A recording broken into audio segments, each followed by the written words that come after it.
এই যুবক খুব হট দেখতে, যাকে কিছুক্ষণ আগে আমার স্বামী নিয়ে এসেছে। আমার স্বামী দরজায় বেল বাজানোর সাথে সাথে আমি দরজা খুললাম। এই যুবককে আমার স্বামীর সাথে দাঁড়িয়ে থাকতে দেখে আমি চোখের পলক ফেলতে ভুলে গেছি। এই যুবকটি যেন স্বর্গের রাজপুত্র, সৌন্দর্যে ভরপুর। আমি ভুলে গেছি যে আমার স্বামী ওর পাশে দাঁড়িয়ে আছে। আমার স্বামী আমার হাত ধরে নাড়ালেন। আমি চমকে উঠি। আমার স্বামী বলল, কি ব্যাপার, পিছনে সরো, রহিমকে ভিতরে ঢুকতে দাও। রহিম 20-21 বছরের যুবক। আমি সরে দাঁড়ালাম। আমার স্বামী রহিমকে নিয়ে ভিতরে ঢুকলো। আমি মনে মনে ভাবছি, কেন আমার স্বামী একে সঙ্গে নিয়ে এসেছেন। আমার ওড়না ছাড়া দেখে আমার স্বামী আমার দিকে চোখ বড় বড় করে তাকালো। আমি বেশিরভাগ সময় বাড়িতে একাই থাকতাম।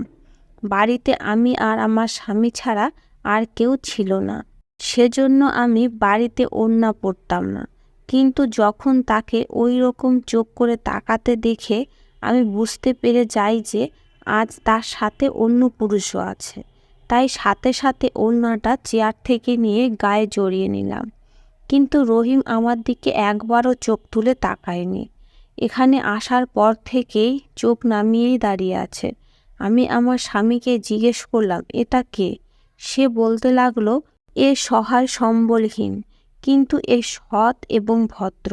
সেজন্য আমি একে বাড়িতে কাজের জন্য এনেছি। এ তোমার সাথে ঘরে ছোটোখাটো কাজ করে দেবে। যদিও আমার স্বামী এক যুবকের ঘরে এনেছে শুনে আমার খারাপ লাগার কথা ছিল, কিন্তু আমার খারাপ না লেগে কেন জানি না আমার স্বামীর এই সিদ্ধান্তে আমি ভিতরে ভিতরে খুব খুশি হয়েছি। তাই বললাম, এটা তুমি খুব ভালো করেছো, কারণ ঘরের কাজ করতে আমার খুব কষ্ট হয়ে যায়। তারপর যখন বাজার থেকে জিনিস কিনে আনতে হয় তখন তো ক্লান্ত হয়ে পড়ি। আমার স্বামী বলল, তাই তো একে এনেছি, যাতে তোমাকে বাইরে যেতে না হয়। বাইরে সব কাজ একে দিয়েই করিয়ে নিতে পারবে এবং বাড়ির ছোটোখাটো কাজও করে দেবে। আমাদের বাড়িটা ছোট, তাই বাড়িতে চাকর থাকার জন্য আলাদা ঘর ছিল না। কিন্তু আমার স্বামী এই ছেলেটির জন্য বাড়ির স্টোর রুম খালি করে দিয়েছে। আমার স্বামী সেখানে একটা খাট এনে রেখেছে এবং ফ্যানও লাগিয়েছে। আমার স্বামী একটি প্লেটে খাবার নিয়ে স্টোর রুমে ওকে খেতে দিয়ে এলো। আমার স্বামী আমাকে বলল, যখন কোনো কাজ থাকবে না তখন একে বাড়ির ভিতরে বেশি ঘোরাঘুরি করতে দেবে না, একে স্টোর রুমে থাকতে বলবে। আমি বললাম, ঠিক আছে। কেন জানি না আমার ভিতরে একটা অদ্ভুত চিন্তা ভাবনা আসে, ফলে সারা রাত শান্তিতে ঘুমাতে পারিনি। চোখ বন্ধ করলেই চোখের সামনে ভেসে ওঠে রহিমের মুখ। কেন জানি না, তবে আমার মন চাইছিল রাতটা তাড়াতাড়ি কাটুক আর আমার স্বামী তার কাজে চলে যাক, আর আমি এই রহিমকে মন ভরে দেখি, যাকে এক পলকে দেখে আমি পাগল হয়ে গেছি। যতটা সুন্দর এই যুবক ছিল, আজ পর্যন্ত কোনো মেয়ের মুখও এত সুন্দর দেখিনি। এই কথাটা ভেবেই আমি অবাক হচ্ছিলাম যে এ কেমন অদ্ভুত ছেলে, যে একবারও আমার দিকে চোখ তুলে তাকালো না। পরের দিন খুব ভোরে ঘুম থেকে উঠে রান্নাঘরে গিয়ে নাস্তা তৈরি করেছিলাম। এমন সময় আমার স্বামী স্টোর রুমের দরজায় টোকা দিলেন। যুবকটি বেরিয়ে আসে। আমার স্বামী ওকে বলল, বাজার করে এনে মালিকের সাথে প্রয়োজনীয় কাজ করে নাও, তারপর আমি তোমাকে দোকানে নিয়ে যাব। এই কথাটা শুনে আমি চিন্তায় পড়ে গেলাম যে কেন আমার স্বামী একে দোকানে নিয়ে যাবে। সে তো একে ঘরের কাজের জন্যই এনেছে। আমি অমলেট তৈরি করা বন্ধ করে বাইরে বেরিয়ে এসে বললাম, একে কোথায় নিয়ে যাবে? একে তো ঘরের কাজের জন্যই এনেছো, তাই না? আমার কথা শুনে আমার স্বামী প্রথমে আমার দিকে অদ্ভুতভাবে তাকালো, তারপর বলল, সারাদিন এখানে এ কী করবে? এখনো 1 ঘন্টা বাকি আছে, তুমি যে যে কাজ করাতে চাও করিয়ে নাও, তারপর একে আমি আমার সাথে দোকানে নিয়ে যাব, আর একেবারে রাতে আমার সাথে ফিরবে। তারপর রাতে তোমার যে যে কাজ বাকি থাকবে এ তাও করে দেবে। কথাটা শুনে মনটা খারাপ হয়ে গেল। আমি ঘরে এসে নাস্তা রেডি করলাম, আর যুবকটিও রান্নাঘরে এসে বলল, আপা, তোমার কোনো কাজ থাকলে বলো। আমি ঝট করে ওর দিকে ঘুরে তাকালাম। ও এখনো মাথা নিচু করেই কথা বলছিল। ওর আপা বলা শুনে আমার শরীরে আগুন ধরে গেল। এটা সত্য যে আমি ওর চেয়ে কয়েক বছরের বড়, কিন্তু আপা তো মোটেও না। আমি বললাম, দেখো, আমার নাম সোনালি, আমাকে সোনালি বলেই ডেকো। আমার এত বয়স হয়নি যে আমাকে আপা বলে ডাকবে। আমি খুব খুশি মনে ওকে এই কথাটা বললাম। তারপর হালকা রাগ দেখিয়ে বেসিনের মধ্যে বাসনগুলো রাখলাম আর ওকে বললাম বাসনগুলো ধুয়ে তারপর রান্নাঘর পরিষ্কার করে যাবে। এই বলে আমি বেরিয়ে এলাম। আমার স্বামী রেডি হচ্ছিল। রেডি হয়ে নাস্তা করতে করতে রহিম সব কাজ করে ফেলল। বাজার থেকে জিনিসও নিয়ে এসেছিল, তাই কিছুক্ষণের মধ্যেই আমার স্বামী ওকে দোকানেও নিয়ে গেল। কেন জানি না আজকের দিনটা খুব কষ্টে কাটছিল। মনে হচ্ছিল সময় যেন থেমে গেছে। আমি বারবার ঘড়ির দিকে তাকাতে থাকলাম। যদিও প্রতিদিন আমার সময় দেখতে দেখতেই কেটে যেত, কারণ ঘরের কাজে সারাদিন ব্যস্ত থাকতাম। তাই মনে হতো দিনটা খুব তাড়াতাড়ি কেটে গেল, কিন্তু আজ যেন সময়ই কাটতে চাইছে না। এই অস্থিরতায় খুব কষ্ট পাচ্ছিলাম। বারবার আমার ওই যুবকের কথাই মাথায় আসছিল। আমার স্বামী রাতে আসার সময় হওয়ার আগেই আমি তাড়াতাড়ি রুমে গিয়ে ভালো পোশাক পরে মেকআপ করলাম, এমনকি চুলও ছেড়ে দিলাম। যদিও আমার বিয়ে হয়েছে 7 বছর, আমি কখনোই আমার স্বামীর জন্য এভাবে সাজিনি। বিয়ের প্রথম 1 মাস নিজেকে সুন্দর করে সাজাতাম, কিন্তু এরপরে আমি ঘরের কাজে এত ব্যস্ত হয়ে পড়ি যে সাজার কথা মাথাতেই আসতো না। কিন্তু আজকে কেন জানি না আমার নিজেকে সুন্দর করে সাজাতে মন চাইলো। আমাকে সবাই সুন্দরী বলতো। বয়স প্রায় 30 হলে কি হবে, আমার সুন্দর চেহারার কারণে বেশিরভাগ লোক আমাকে অবিবাহিতই বলে মনে করত। আমি যখনই আমার স্বামীর সাথে কোথাও যেতাম, সবার অবাক চোখে আমার দিকে তাকাতে দেখতাম, কারণ আমার স্বামীর চেহারা মোটেও ভালো ছিল না। আর তার বিশাল ভুঁড়ি এবং হাইটও কম, আর আমি সুন্দরী। সেজন্যই আমার চাকরের চেহারা দেখে আমার চাপা বাসনা মনের ভেতরে লাভার মতো ফুটে উঠল। রাতে আমার স্বামী ঘরে ঢোকার সাথে সাথে আমাকে দেখে অবাক হয়ে গেল, কিন্তু আমার চোখ শুধুমাত্র রহিমের দিকে। আমি অনেক কষ্টে সারাটা দিন পার করেছি, কিন্তু ও একটা অদ্ভুত ছেলে, কারণ ও আমার দিকে একবারও চোখ তুলে তাকায়নি। আর এটা আমার ভিতরে আমার অস্থির করে তুলল। কিন্তু আমার স্বামী আমাকে দেখে খুব খুশি। খাওয়া দাওয়ার পর বলল, সোনালি, চলো তোমাকে নিয়ে লং ড্রাইভে যাই, তোমাকে দেখতে খুব সুন্দর লাগছে। কিন্তু আমি তো তার জন্য সাজিনি। যার জন্য আমি এত কষ্ট করে সাজলাম, সে আমার দিকে একবারও চোখ তুলে তাকালো না।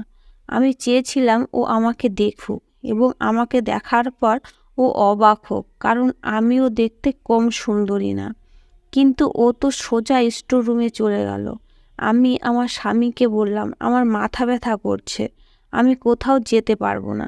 এই বলে আমি আমার রুমে চলে এলাম। দুঃখে চুড়িগুলো খুলে সামনের ড্রেসিং টেবিলে রাখলাম এবং মেকআপ তুলে কাপড় পাল্টে ফেললাম। আমি শুয়ে শুয়ে ভাবতে লাগলাম কিভাবে এই ছেলেকে আকৃষ্ট করব। আমার মাথায় একটা আইডিয়া এলো। তাই আমার স্বামী ওঠার আগে আমি ছাদে চলে গেলাম। ভিজে কাপড় শুকাতে দিতে গিয়ে ইচ্ছাকৃতভাবে পা মুড়িয়ে নিলাম, আর ব্যালেন্স রাখতে না পেরে সিঁড়ি দিয়ে গড়াতে গড়াতে নিচেই পড়ে গেলাম। আর আমার পা বাজেভাবে মচকে গেল।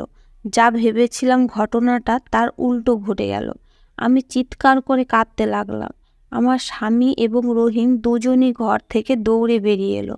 আমার স্বামী আমাকে ছাদের সিঁড়ি থেকে নিচে পড়তে দেখে জিজ্ঞেস করলো, কি হয়েছে? আমি বললাম, আমার পা ভেঙে গেছে। সে আমাকে হাত ধরে দাঁড় করানোর চেষ্টা করলো। আমি চিৎকার করে উঠলাম, আমি সত্যি সত্যি আমার পায়ের একটি হাড় ভেঙে নিয়েছি। আমার স্বামী আমাকে কোলে উঠিয়ে গাড়িতে করে হাসপাতালে নিয়ে গেল। ডাক্তার আমাকে বললেন যে আমার পায়ের হাড় ভেঙে গেছে, তাই পায়ের উপর প্লাস্টার লাগাতে হবে। আমাকে বাড়িতে এনে বিছানায় শুইয়ে দিল। আমার স্বামী টেনশনে পড়ে গেলেন এবং বললেন, এখন আমি কিভাবে দোকানে যাব? রহিমকে দোকান চালাতে পাঠিয়ে দিই। তারপর আবার বলল, রহিম দোকানে যাওয়ার কদিনই বা হলো, ও ও কি দোকান চালাতে পারবে? আমি আমার স্বামীকে বললাম, তুমি দোকানে যাও, রহিমকে এখানে রেখে যাও। আমার কিছু দরকার হলে ওকে বলে দেব। আমার স্বামীও রাজি হয়ে নিজের কাজে চলে গেল। আমি মনে মনে খুব খুশি হলাম। যদিও আমার পায়ে খুব ব্যথা হচ্ছিল, আমি পা নড়াচড়া করতেও পারছিলাম না, কিন্তু আমার মনে শান্তি ছিল। স্বামী চলে যাওয়ার সাথে সাথে আমি রহিমকে ডাকলাম এবং ওড়না খুলে সামনের সোফায় ফেলে দিলাম। রহিম আমার রুমে ঢোকার সাথে সাথে নিচের দিকে তাকিয়ে বলল, বলুন। আমি চেয়েছিলাম ও আমাকে দেখুক, তাই আমি ওকে আমার কাছে আসতে বললাম। রহিম আমার কাছে এসে জিজ্ঞেস করলো, বলুন কি বলবেন। আর আমি রান্না করতে পারি, তাই রান্না করে ফেলেছি। রান্নাঘর এবং ঘরও পরিষ্কার করে ফেলেছি। আমি ওকে বসতে বললাম। এটা শুনে ও আমার দিকে তাকালো এবং সঙ্গে সঙ্গে চোখ ফিরিয়ে নিল আর ৩-৪ পা পিছিয়ে গেল আর বলল, কিছু লাগলে বলুন। এই কথা শুনে আমি ওর উপর রেগে গিয়ে বললাম, আমার পায়ে প্রচণ্ড ব্যথা আর আমি রুমে বসে বোরিং হচ্ছি। বাইরে বেলকনিতে বসবো, আমাকে ধরে বাইরে নিয়ে গিয়ে বসাও। আমি চাইছিলাম ও আমার কাছে আসুক, কিন্তু ও এই কথা শুনে চমকে উঠে বলল, আমি এই কাজ করতে পারবো না। রাতে স্যার এলে তবেই বের হতে পারবেন। এই বলে রুম থেকে বেরিয়ে গেল। আমার খুব রাগ হচ্ছিল, যেন ও নিজেকে কিভাবে। আমি যতই ওর কাছে যাওয়ার চেষ্টা করছি, ও ততই আমার থেকে দূরে পালাচ্ছিল। কিন্তু একদিন সুযোগ পেয়ে গেলাম। যেই আমার স্বামী কাজের জন্য বাড়ি থেকে বের হয়েছে, অমনি সাথে সাথে ইচ্ছা করে এমনভাবে চিৎকার শুরু করলাম যে আমি পড়ে গেছি। আমি খাট ধরে কোনো রকমে মাটিতে বসলাম এবং এমন ভাব করলাম যেন বিছানা থেকে পড়ে গেছি। রহিম রুমে ঢোকার সাথে সাথে আমি কান্নার অভিনয় করতে লাগলাম। ও আমার কাছে এসে আমাকে পড়ে থাকতে দেখে ওকে বাধ্য হয়ে আমাকে ধরে উঠাতে হলো। যখন ও আমার হাত এবং কোমর ধরে আমাকে ওঠানোর চেষ্টা করলো, তখন আমার হৃদয় ধুকধুক করতে লাগলো। আমি খুব খুশি, আমি তো এটাই চেয়েছিলাম। ও আমাকে বিছানায় বসিয়ে দিল। তারপর থেকে প্রতিদিনই আমি এটাই করতে লাগলাম। আমি ওকে বারবার ডাকতাম আর ও আমাকে সাহায্য করতে বাধ্য হতো। আমি চেয়েছিলাম যে আমার ঘনিষ্ঠতা ওকে অস্থির করে তুলুক। যখন কোনো পুরুষ একজন মহিলার এত কাছাকাছি আসে, তখন তার মনে কিছু না কিছু আলোড়ন সৃষ্টি হয়ই। আসলে একজন মানুষ তার কাঙ্ক্ষিত জিনিস যদি কাছে পায়, তাহলে সেটা তাকে চিন্তায় ফেলে দেয়। আমিও তো এটাই চাচ্ছিলাম। আমার বিয়ে ৭ বছর হয়ে গেছে, কিন্তু এখনও আমার কোনো সন্তান হয়নি। আমার স্বামী আজ পর্যন্ত আমাকে এই নিয়ে কখনো কটু কথাও শোনায়নি। আমি সুন্দরী, সেজন্য যখনই যে কোনো অনুষ্ঠানে যেতাম, অল্প বয়সী সুন্দর ছেলেদের দেখে আমার চোখ তাদের দিকে আটকে যেত। সুন্দর আর হ্যান্ডসাম ছেলেদের দেখে আমার হৃদয়ে ঝড় শুরু হয়ে যেত। এই সময় আমার স্বামী আমার পাশে বসে থাকলে আমার খুব খারাপ লাগতো। মাঝে মাঝে মনে হয় আবেগে ভুল সিদ্ধান্ত নিয়ে ফেলেছি। আমি শুধু টাকা দেখেছি, কারণ আমার বাবা গরিব আর বাড়িতে অভাব লেগেই থাকতো। সেই মুহূর্তে আমার মনে হচ্ছিল, যখন আমার কাছে টাকা থাকবে তখন আমি জীবনের সমস্ত সুখ পাবো আর আমার মনের সমস্ত দুঃখ দূর হয়ে যাবে। আমার স্বামী সুন্দর নয়, কিন্তু ভেবেছিলাম একজন মানুষের সমস্ত গুণ থাকে না। আর স্বামী যে সুন্দর নয়, এই দুঃখ আমি সময়ের সাথে সাথে ভুলে যাব। কিন্তু এরকম হলো না। আমি আমার স্বামীকে কখনোই পছন্দই করতে পারিনি। যদিও আমরা একটা সুন্দর বাড়িতে থাকতাম, আমার রুমে এসি লাগানো, খাওয়া পড়ার কোনো কষ্ট নেই, টাকা পয়সা খরচ করার সময় আমাকে চিন্তা করতে হতো না, কিন্তু আমার স্বামীর সঙ্গে থাকতে একদমই পছন্দ হতো না। তার সাথে যতটা সময় থাকতাম, মানসিক সমস্যায় ভুগতাম। সেই সময় আমার না টাকা পয়সা না বড় বাড়ি, কোনোটাই ভালো লাগতো না। মাঝে মাঝে আমার মনে হতো হয়তো ভুল করে ফেলেছি। আমার স্বামী যদি আমার প্রিয় হতো, তবে আমি তার সাথে ছোট্ট ঘরেও আনন্দের সাথে থাকতে পারতাম। ওর সাথে আমি মন খুলে কথাও বলতে পারতাম। আমার মনে ইচ্ছে আমার মধ্যেই একটা সুপ্ত চাহিদা তৈরি করে। রহিমকে দেখে আমার মনে হলো আমার খোঁজ শেষ। আমি চেয়েছিলাম ও আমার দিকে আকর্ষিত হোক, কিন্তু ও আমার দিকে মুখ তুলেও তাকাতো না। আমি ওর চোখে আমাকে দেখতে চেয়েছিলাম।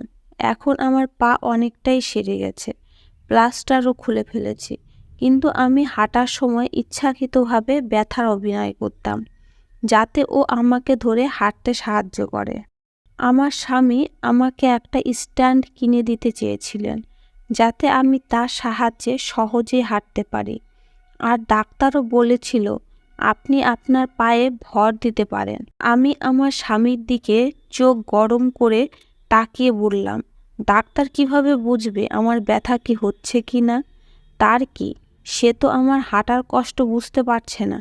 কিন্তু এই নাটক কতদিন চালিয়ে যেতে পারবো? আমি আমার স্বামীর কাছ থেকে মুক্তি চাই। একদিন রহিম রান্নাঘরে বসে তার ছোট্ট নোকিয়া মোবাইল দিয়ে কারো সাথে কথা বলছিল। আমি সেই সময় মোটামুটি হাঁটাচলা করতে পারতাম। আমি ইচ্ছা করে ধীরে ধীরে রান্নাঘরের দরজার কাছে এগিয়ে গেলাম। ও কাউকে বলছিল, খুব তাড়াতাড়ি মাকে তোমার বাড়িতে পাঠাবো। আমি এখন একটা চাকরিও পেয়ে গেছি। এখন তোমার আব্বা মানা করতে পারবে না। আমি তাকে অনেক টাকা দিয়েছি। তোমার বিয়ে করে শহরে নিয়ে আসব। কথাটা শুনে আমার হুঁশ উড়ে গেল। আমি রহিমকে খুব ভালোবাসতে শুরু করেছি। ওর থেকে দূরে থাকতে পারবো না। আমি চেয়েছিলাম ও আমাকে ভালোবাসুক, কিন্তু ও তো অন্য মেয়ের প্রেমে পড়েছে। আমি আস্তে আস্তে আমার রুমে এলাম। এই সময় আমার কিছুই ভালো লাগছিল না। আমার মনে হচ্ছিল মেয়েটা আমার সামনে এলে ওকে গলা টিপে মেরে ফেলবো। রহিম আমাকে ছাড়া অন্য কোনো মেয়েকে কিভাবে ভালোবাসতে পারে? আমি আয়নায় নিজেকে দেখলাম। আমি খুব সুন্দরী। এটা কিভাবে সম্ভব যে রহিমের আমাকে ভালো লাগে না? আমি ছাড়া অন্য কোনো মেয়ের দিকে ও কিভাবে তাকায়? তারপর আমার মাথায় আসতে লাগলো, ওই মেয়েটা হয়তো খুব সুন্দর। আমিও হয়তো তার মতো সুন্দরী না। সে যাই হোক না কেন, আমি সহ্য করতে পারছিলাম না। রাগে আমার চোখ থেকে জল পড়তে লাগলো। আমি রহিমকে ডাকলাম। ও আমার রুমে এসে আমাকে নিজের পায়ে দাঁড়িয়ে থাকতে দেখে অবাক হয়ে বলল, আমার কেন ডেকেছেন? আমি বললাম, ভিতরে এসো, তোমার সাথে আমার কিছু কথা আছে।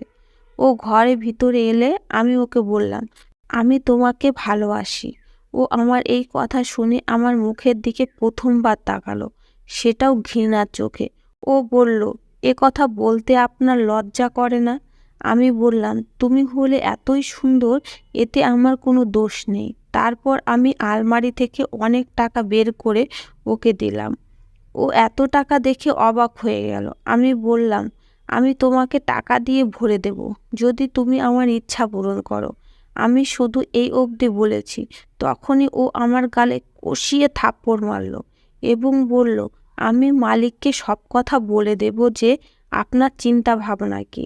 আমি আপনাকে সবসময় বড় আপার মতোই ভাবি, আর আপনার আমাকে নিয়ে এসব ভাবতে লজ্জা করে না? আমি ও থাপ্পড়ে এতটাও ব্যথা পাইনি যতটা ও আপা বলার পরে পেয়েছি। আমি বললাম যে আমি তোমার আপা না, আমি তোমাকে ভালোবাসি। তোমার প্রেমে এতটাই পাগল হয়ে গেছি যে যে কোনো মূল্যে তোমাকে পেতে চাই। আর তুমি যে মেয়েকে বিয়ে করার কথা বলেছিলে, আমি তোমাকে তা করতে দেব না। আর তুমি যদি আমার স্বামীকে আমার সম্পর্কে কিছু বলার চেষ্টা করো, তবে আমি তোমার সাথে কি কি করতে পারি তা তুমি কল্পনাও করতে পারবে না। আমি পাগল হয়ে গেছিলাম, আর পাগলের মতো চিৎকার করে ওকে এসব বলছিলাম। এই কথা শুনে ও সঙ্গে সঙ্গে ঘর থেকে বেরিয়ে গেল। পরের দিন ও কি বলবে আমি তো ভেবেই নিয়েছিলাম, কিন্তু ও আমার স্বামীকে বলতে লাগলো, আমি আপনার কাজ করতে পারবো না। আমার স্বামী বলল, কেন পারবে না? তুমি কি বলছো জানো? তোমার সাথে আমার 2 বছরে কন্ট্রাক্ট হয়েছে। আমার স্বামী আরও বলতে লাগলো, এই তো কদিন আগে তুমি কান্নাকাটি করছিলে কাজ দেওয়ার জন্যে। এই 2 মাস এমন কি হলো যে তুমি কাজ ছেড়ে দিতে চাও? রহিম বলতে লাগলো, আমি আপনাকে কারণ বলতে পারবো না। আমার স্বামী ওকে বলল, ঠিক আছে, তোমাকে যে অগ্রিম দিয়েছি তা ফেরত দাও। আমি তোমার এই জন্যে 5 লাখ টাকা দিইনি যে তুমি 2 মাস পরে কাজ ছেড়ে চলে যাবে। তুমি খুব ভদ্র ছিলে বলে তোমাকে বাড়িতে রেখেছিলাম। তুমি বাড়িতে থাকলে আমার স্ত্রী নিরাপদ থাকবে। এটাতে আমি নিশ্চিন্তভাবে ছিলাম, সেজন্যই তোমাকে রেখেছিলাম। যাই হোক, কালকে শহরে বাইরে যাচ্ছি, 3 দিন পর ফিরব, সেজন্য তোমাকে 3 দিন ছুটি দিতে পারবো না। আমি ফিরে এলে চলে যেও, আর আমার টাকাও ফেরত চাই। আমার স্বামী 3 দিনের জন্য কোথাও যাবে, এটা শুনে আমি খুব খুশি হলাম মনে মনে। এই 3 দিন আমি রহিমকে দিয়ে আমার ইচ্ছা পূরণ করতে পারবো। কিন্তু কথাটা শুনে রহিম খুব টেনশনে পড়ে গেল। পরের দিন আমি আমার স্বামীর ব্যাগ গুছিয়ে দিলাম। আমার স্বামী যাওয়ার সময় আমাকে বলল, এর দিকে খেয়াল রেখো, যেন পালিয়ে যেতে না পারে। পুরো 5 লাখ টাকা অগ্রিম দিয়েছি, এর খুব প্রয়োজন ছিল। এর চাচা তার মেয়ের বিয়ে অন্য কারো সাথে দিতে চায়, তাই 5 লাখ টাকা দিয়েই সেখানে ওর বিয়ে পাকা করে আসে। এখন আমি বুঝতে পারছি কেন এ আমার এখানে কাজ করে। আমার স্বামী চলে গেল, আর রহিমও দোকানে চলে গেল। রাতে যখন রহিম বাড়িতে ফিরে এলো, তখন আমি সেজেগুজে ওর সামনে দাঁড়ালাম। আমাকে দেখে ওর মনোভাব বদলে গেল। এরপর সোজা স্টোর রুমে গিয়ে ভিতর থেকে দরজা লাগিয়ে দিল। আমি এটা দেখে ওর উপর রেগে গিয়ে বললাম, তাড়াতাড়ি দরজা খোলো। রহিম বলল, তুমি এখান থেকে যেতে পারো। আমি দরজা খুলবো না। আমি অনেকক্ষণ ওর দরজা ধাক্কাতে লাগলাম। তারপর ক্লান্ত হয়ে ঘরে ফিরে এলাম। এরপর আমার খুব রাগ হচ্ছিল। রাত 12টার দিকে আমার মাথায় হঠাৎ খেয়াল এলো যে আমার কাছে তো স্টোর রুমের চাবি আছে। ড্রয়ার থেকে স্টোর রুমের চাবিটা বের করে খুব ধীরে ধীরে স্টোর রুমের দরজা খুললাম। সামনে খাটের ওপর মুখে চাদর দিয়ে রহিম ঘুমাচ্ছিল। আমি আস্তে আস্তে স্টোর রুমের দরজা বন্ধ করে খাটের উপর ওর পাশে গিয়ে শুয়ে পড়লাম। ঘরে হালকা অন্ধকার ছিল। আমি ওকে জড়িয়ে ধরতে যে আওয়াজ শুনলাম তা আমার অন্তরাত্মা কাঁপিয়ে দেওয়ার জন্য যথেষ্ট। আমি সাথে সাথে উঠে বসলাম। একটা টর্চের আলো আমার মুখের উপর পড়ল, আর আলোয় আমি দেখতে পেলাম যে লোকটা খাট দখল করে আছে সে আর কেউ না, আমার স্বামী। এটা দেখে আমি হতভম্ব হয়ে গেলাম। আমার স্বামী বলল, রহিম আমাকে তোমার ব্যাপারে সব কথা বলেছে, এবং আমি মিথ্যা বলেছিলাম যে আমি অন্য শহরে যাচ্ছি। আমি তোমার সত্যিটা দেখতে চেয়েছিলাম। আমি কাঁদতে লাগলাম। আমার স্বামীর সামনে আমার পুরো সত্যটা বেরিয়ে গেছে। সে সেখানেই আমাকে তালাক দিয়ে দিল, আর সকালে আমাকে বাপের বাড়িতে ফিরে যেতে বলল, আর বলল আমি অসুন্দরী মহিলার সাথে আমার জীবন কাটাতে পারি, কিন্তু চরিত্রহীন মহিলার সাথে না। একজন পুরুষ তার স্ত্রীর শখ পূরণের জন্য সারাদিন কঠোর পরিশ্রম করে, এবং সে তার স্ত্রীর কাছ থেকে একটু ভালোবাসা আর বিশ্বাস আশা করে।